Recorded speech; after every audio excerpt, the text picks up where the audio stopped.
PCOD ഇന്ന് സ്ത്രീകളിൽ ഒരു ലൈഫ് സ്റ്റൈൽ ഡിസീസായിട്ട് മാറിക്കൊണ്ടിരിക്കുന്നുണ്ട്. സാധാരണയായിട്ട് ആർത്തവത്തിലുള്ള ക്രമക്കേടുകൾ അല്ലെങ്കിൽ ഉറക്കമില്ലായ്മ, ശരീരത്തിലുണ്ടാകുന്ന പെട്ടെന്നുള്ള ശരീരഭാരത്തിൻ്റെ വ്യത്യാസങ്ങൾ, ഫേഷ്യൽ ഹെയർ ഗ്രോത്ത്, ഇങ്ങനെയുള്ള ഒരുപാട് കാരണങ്ങളാണ് നമ്മളോട് സാധാരണ സ്ത്രീകൾ വന്ന് പറയാറുള്ളത്. എന്തുകൊണ്ടാണ് ഇങ്ങനെ ഉണ്ടാവുന്നത്? നമ്മളുടെ ശരീരത്തിലെ ഹോർമോണിൻ്റെ ഇംബാലൻസ് ഇതിനെല്ലാം ഒരു കാരണമാണ്.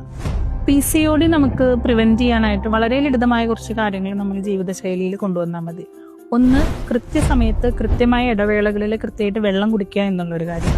അതുപോലെ കൃത്യസമയത്ത് ഉറങ്ങുക, ഉറക്കമൊഴിക്കാതിരിക്കുക. ഭക്ഷണ രീതികളിൽ ഒരുപാട് കൊഴുപ്പുകൾ അടങ്ങിയ ഭക്ഷണങ്ങൾ ഒഴിവാക്കുക. എരിവ് ഒരുപാട് അടങ്ങിയ ഭക്ഷണങ്ങൾ നമ്മൾ ഭക്ഷണങ്ങളിൽ നിന്ന് ഒഴിവാക്കുന്നത് നന്നായിരിക്കും. ഇതിനേക്കാളൊക്കെ പുറമേ ആയിട്ട് വ്യായാമം കൃത്യമായിട്ട് ശീലിക്കുന്നതും PCOD നിർത്താനായിട്ട് നമുക്ക് ഹെൽപ്പ് ചെയ്യാറുണ്ട്.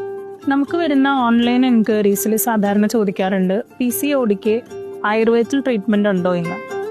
തീർച്ചയായും ആയുർവേദത്തിൽ PCODക്ക് ട്രീറ്റ്മെൻറ്റ് ഉണ്ട്. ആയുർവേദ ട്രീറ്റ്മെൻറ്റുകൾക്ക് പുറമെ അവർക്കുണ്ടാകുന്ന മാനസികമായിട്ടുള്ള ബുദ്ധിമുട്ടുകൾ അല്ലെങ്കിൽ മാനസിക പിരിമുറുക്കം, ഉറക്കമില്ലായ്മയ്ക്ക് നമ്മൾ കൗൺസിലിംഗ് പോലെയുള്ള ട്രീറ്റ്മെൻറ്റുകൾ നമ്മളിവിടെ കൊടുക്കുന്നുണ്ട്.